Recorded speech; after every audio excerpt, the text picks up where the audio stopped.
السلام علیکم ورحمۃ اللہ وبرکاتہ نحمد و نصلی علی رسولہ الکریم اما بعد فاعوذ باللہ من الشیطان الرجیم بسم اللہ الرحمن الرحیم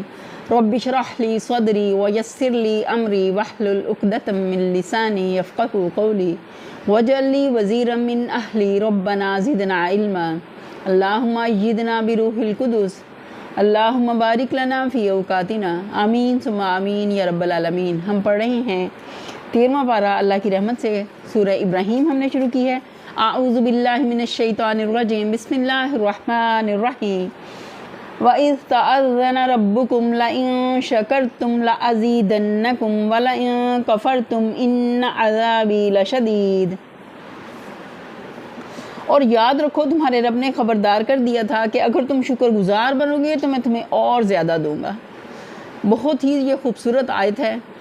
کہ ہمیں ہر نعمت پہ کرنے کا ہمارے لیے کام کیا ہے کہ اللہ کا اور زیادہ شکر کریں تاکہ اللہ ہمیں مزید نعمتیں عطا کرے، اور اگر کفران نعمت کرو گے تو میری سزا بہت سخت ہے۔ یعنی اگر ہماری نعمتوں کا حق پہچان کر ان کا صحیح استعمال کرو گے اور ہمارے احکام کے مقابلے میں سرکشی و استکبار نہ ہوگا، نہ برتو گے اور ہمارا احسان مان کر ہمارے مطیع فرما بردار بنے رہو گے۔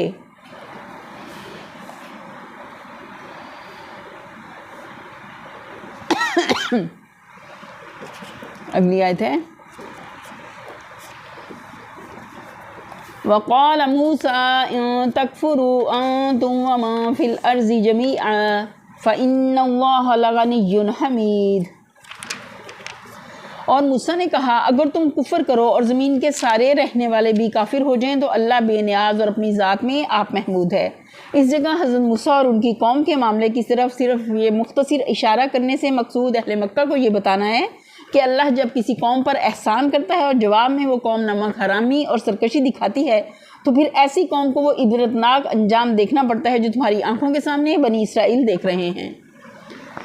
اب کیا تم بھی اللہ کی نعمت اور اس کے احسان کا جواب کفران نعمت سے دے کر یہی انجام دیکھنا چاہتے ہو؟ یہاں یہ بات بھی واضح رہے کہ اللہ تعالیٰ اپنی جس نعمت کی قدر کرنے کا یہاں قریش سے مطالبہ فرما رہا ہے وہ خصوصیت کے ساتھ اس کی یہ نعمت ہے کہ اس نے محمد عربی صلی اللہ علیہ وسلم کو ان کے درمیان پیدا کیا اور آپ کے ذریعے سے ان کے پاس وہ عظیم الشان تعلیم بھیجی جس کے متعلق حضور صلی اللہ علیہ وسلم بار بار قریش سے فرمایا کرتے تھے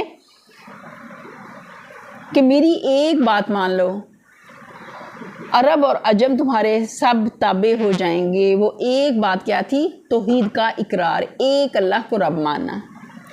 الم یأتکم نبأ الذین من قبلکم قوم نوح وعاد وثمود والذین من بعدهم لا یعلمهم الا اللہ جاءتهم رسلهم بالبینات فردوا ایدیہم فی افواہہم وقالوا انا کفرنا بما ارسلتم به وَإِنَّا لَفِي شَكٍّ مِّمَّا تَدْعُونَنَا إِلَيْهِ مُرِيبٍ۔ کیا تمہیں ان قوموں کے حالات نہیں پہنچے؟ حضرت موسیٰ کی تقریر اوپر ختم ہو گئی، اب براہ راست کفار مکہ سے کتاب شروع ہوتا ہے جو تم سے پہلے گزر چکی ہیں، قوم نوح، عاد، ثمود اور ان کے بعد کے آنے والی بہت سی قومیں جن کا شمار اللہ ہی کو معلوم ہے۔ ان کے رسول جب ان کے پاس صاف صاف باتیں اور کھلی کھلی نشانیاں لیے ہوئے آئے تو انہوں نے اپنے منہ میں ہاتھ دبا لیے اور کہا کہ جس پیغام کے ساتھ تم بھیجے گئے ہو ہم اس کو نہیں مانتے، اور جس چیز کی طرف تم ہمیں دعوت دیتے ہو اس کی طرف سے ہم سخت خلجان امیز شک میں پڑے ہوئے ہیں۔ ان الفاظ کے مفہوم میں مفسرین کے درمیان بہت اختلاف پیش آیا ہے اور مختلف لوگوں نے مختلف معنی بیان کیے ہیں۔ ہمارے نزدیک ان کا قریب ترین مفہوم وہ ہے جسے ادا کرنے کے لیے ہم اردو میں کہتے ہیں کانوں پر ہاتھ رکھے یا دانتوں میں انگلی دبائے، اس لیے کہ بات کا فکرہ صاف طور پر انکار اور اچنبے دونوں مضامین پر مشتمل ہے اور کچھ اس میں غصے کا انداز بھی ہے، یعنی ایسا شک جس کی وجہ سے اطمینان رخصت ہو گیا ہے۔ یہ دعوت کا حق کا خاصہ ہے کہ جب وہ اٹھتی ہے تو اس کی وجہ سے کھلبلی ضرور مچ جاتی ہے، اور انکار و مخالفت کرنے والے بھی پورے اطمینان کے ساتھ نہ ان کا انکار کر سکتے ہیں نہ اس کی مخالفت۔ وہ چاہے کتنی ہی شدت کے ساتھ اسے رد کریں اور کتنا ہی زور اس کی مخالفت میں لگائیں، دعوت کی سچائی، اس کی معقول دلیلیں، اس کی کھری کھری اور بے لاگ باتیں، ان کی دل مول لانے والی زبان، اس کے داعی کی بے داغ سیرت، اس پر ایمان لانے والوں کی زندگیوں کا سری انقلاب،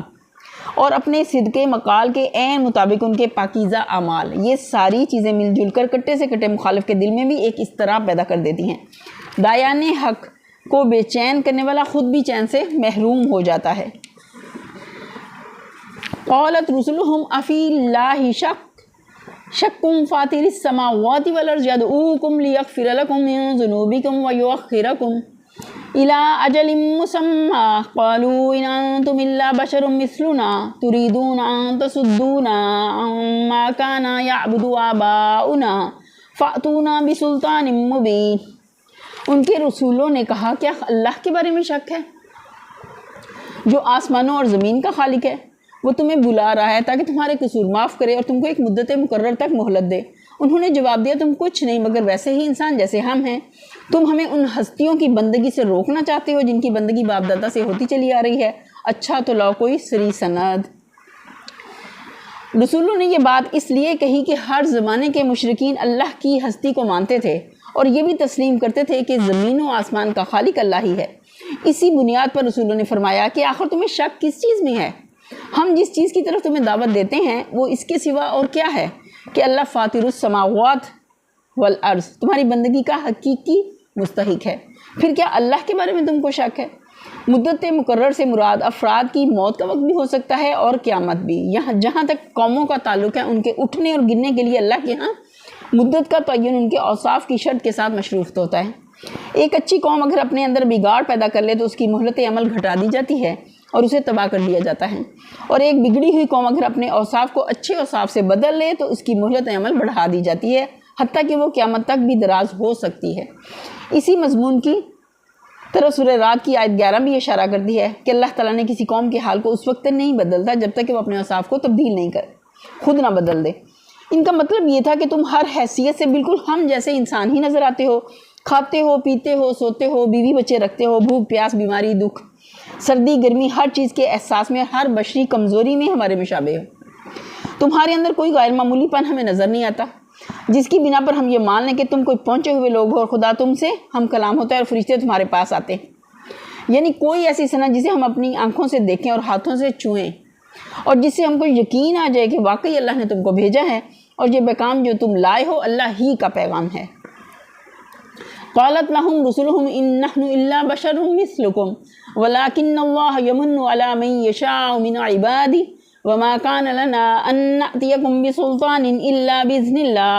وعلى الله فليتوكل المؤمنون۔ ان کے رسولوں نے ان سے کہا واقعی ہم کچھ نہیں ہیں مگر تم ہی جیسے انسان، لیکن اللہ اپنے بندوں میں سے جس کو چاہتا ہے نوازتا ہے، اور یہ ہمارے اختیار میں نہیں ہے کہ تمہیں کوئی سند لا دیں۔ سند تو اللہ ہی کی اذن سے آ سکتی ہے اور اللہ ہی پر اہل ایمان کو بھروسہ کرنا چاہیے۔ وَمَا لَنَا أَلَّا نَتَوَكَّلَ عَلَى اللَّهِ وَقَدْ هَدَانَا سُبُلَنَا وَلَنَصْبِرَنَّ عَلَى مَا آذَيْتُمُونَا وَعَلَى اللَّهِ فَلْيَتَوَكَّلِ الْمُتَوَكِّلُونَ۔ اور ہم کیوں نہ اللہ پر بھروسہ کریں جبکہ ہماری زندگی کی راہوں میں اس نے ہماری رہنمائی کی ہے۔ جو اذیتیں تم لوگ ہمیں دے رہے ہو ان پر ہم صبر کریں گے، اور بھروسہ کرنے والوں کا بھروسہ اللہ ہی پر ہونا چاہیے۔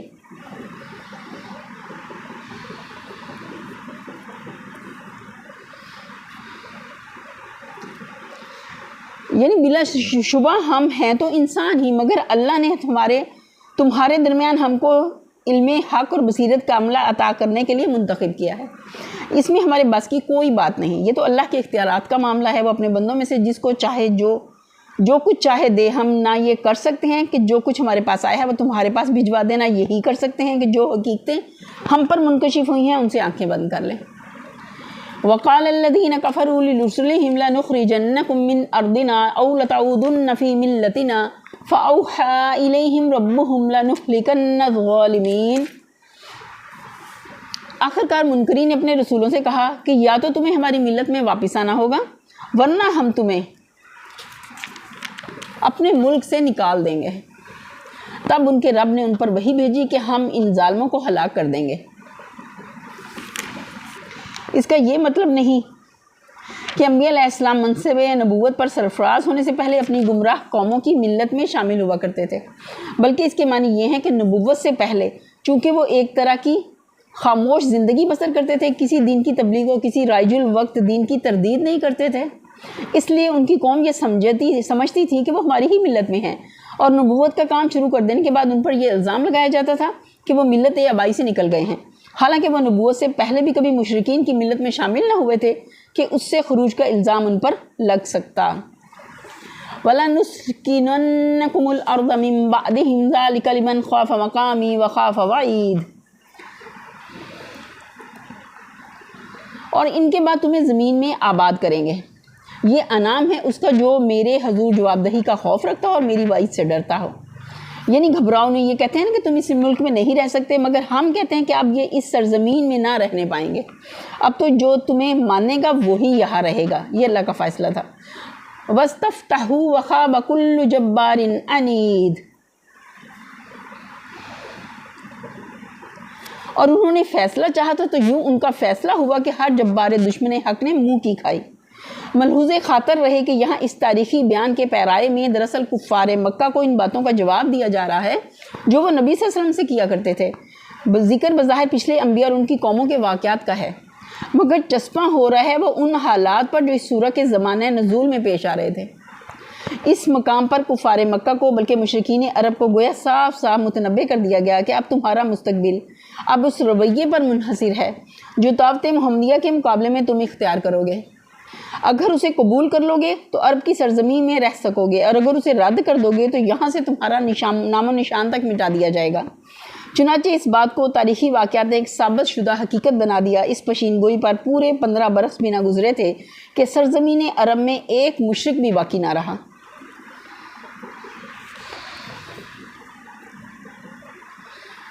من ورائہم جہنم ویسقا من ماء صدید، پھر اس کے بعد آگے اس کے لیے جہنم ہے، وہاں اسے کچلہو کا سا پانی پینے کو دیا جائے گا۔ استغفر اللہ ربی من کل ذنبی واتوب الیہ، اللہم اجرنا من النار۔ یتجرعہ ولا یکاد یسیغہ ویأتیہ الموت من کل مکان وما ہوا بمیت ومن ورائہ عذاب غلیظ،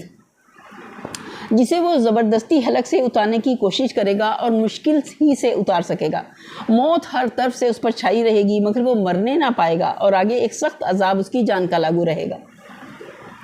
مثل الذین کفروا بربہم اعمالہم کرماد اشتدت بہ الریح فی یوم عاصف لا یقدرون مما کسبوا علی شیء ذلک هو الضلال البعید، جن لوگوں نے اپنے رب سے کفر کیا ہے ان کے اعمال کی مثال اس راکھ کی سی ہے جسے ایک طوفانی دن کی آندھی نے اڑا دیا ہو، وہ اپنے کیے کا کچھ بھی پھل نہ پا سکیں گے۔ یہی پرلے درجے کی گمگشتگی ہے، یعنی جن لوگوں نے اپنے رب کے ساتھ نمک حرامی، بے وفائی، خود مختاری اور نافرمانی اور سرکشی کی روش اختیار کی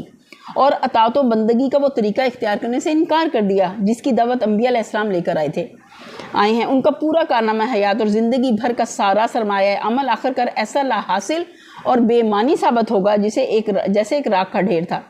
جو اکٹھا ہو کر مدت دراز میں بڑا بھاری ٹیلا سا بن گیا تھا، مگر صرف ایک ہی دن کی آندھی نے اس کو ایسا اڑایا کہ اس کا ایک ایک ذرہ منتشر ہو کر رہ گیا۔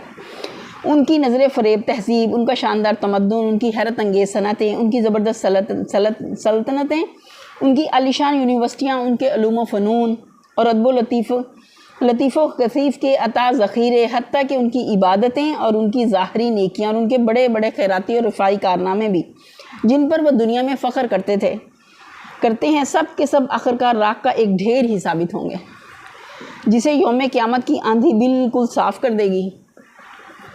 اور عالم آخرت میں اس کا ایک ذرہ بھی ان کے پاس اس لائق نہ رہے گا کہ اسے خود اللہ کی میزان میں رکھ کر کچھ وزن پا سکیں۔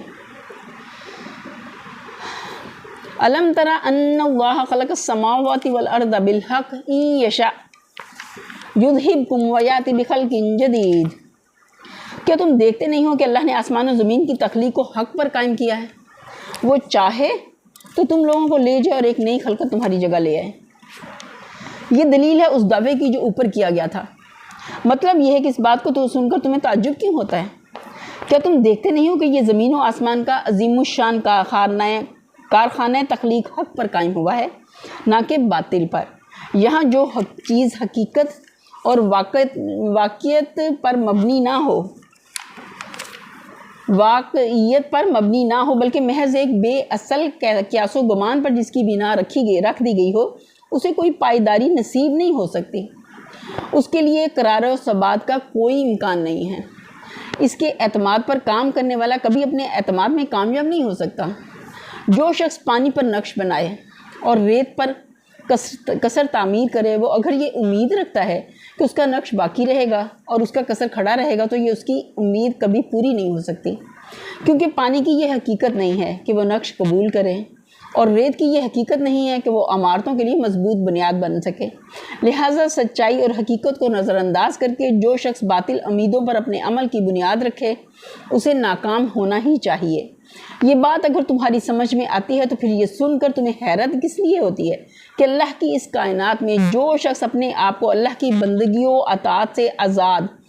فرض کر کے کام کرے گا، یا خدا کے سوا کسی اور کی خدائی مان کر جس کی فی الواقع خدائی نہیں ہے زندگی بسر کرے گا، اس کا پورے کارنامہ زندگی ضائع ہو جائے گا۔ جب واقعہ یہ نہیں ہے کہ انسان یہاں خود مختار ہو یا اللہ کے سوا کسی اور کا بندہ ہو، تو اس جھوٹ پر، اس کے خلاف واقعہ مفروضے پر اپنے پورے نظام فکر و عمل کی بنیاد رکھنے والا انسان تمہاری رائے میں پانی پر نقش کھینچنے والے احمق کا سا انجام نہ دیکھے گا، تو اس کے لیے اور کس انجام کی تم توقع رکھتے ہو؟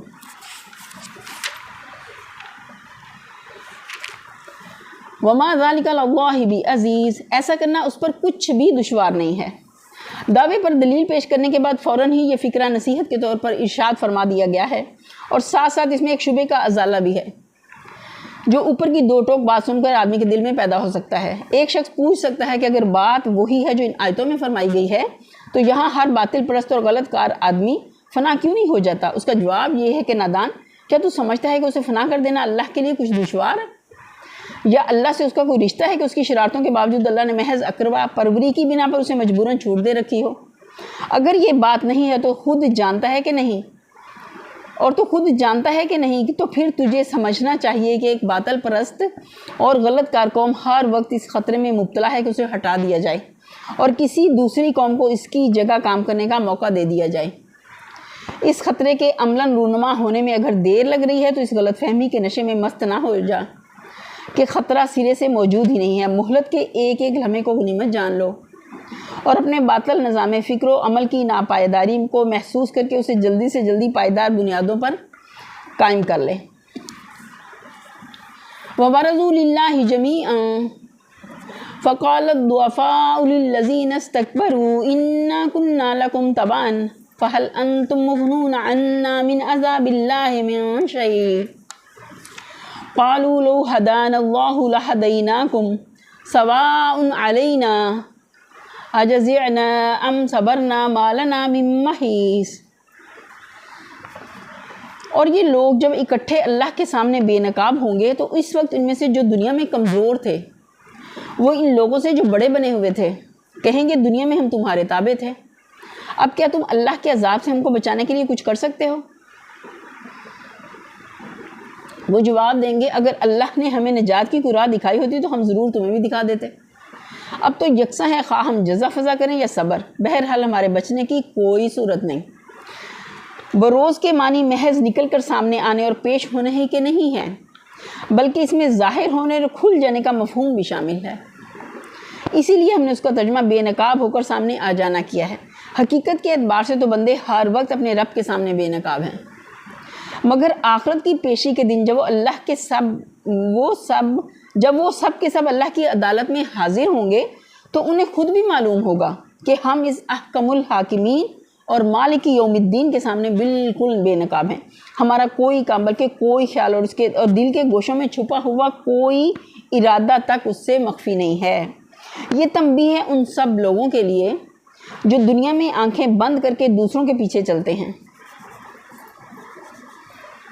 یا اپنی کمزوری کو حجت بنا کر طاقتور ظالموں کی اطاعت کرتے ہیں۔